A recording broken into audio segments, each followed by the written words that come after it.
frankly, I don't really care one way or another why Shea Hillenbrand and John Gibbons didn't get along. The fact of the matter is they didn't, and this situation didn't happen overnight. Here's at least one fact.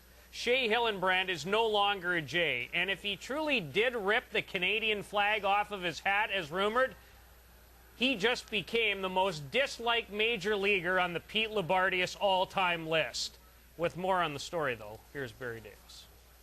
We were at the team meeting, and he singled me out and was cursing at me in front of the team and challenged me to a fight, wanted me to get up and fight him and punch him in the face. I'll never forget that, what the manager did to myself, and I don't think the people in that room will never forget what happened there. It's very, very, very unacceptable. John Gibbons, who's seen his character attacked publicly over the last 24 hours, still isn't willing to bite back. However, he's also not willing to take the blame for this either. Well, I know my character. I know the truth behind it all, and, I can live with that. I've known John Gibbons 20-something years, and if you can't play baseball for John Gibbons, you can't play for anybody. And I know there's been some rumors out there that Gibby's job is on the line, and I'm here to tell you that Gibby's job is more secure today than it's ever been. He had his chance yesterday to defend himself in front of his coaches and his players, his teammates. He chose not to. Everybody handles that differently. It's over with.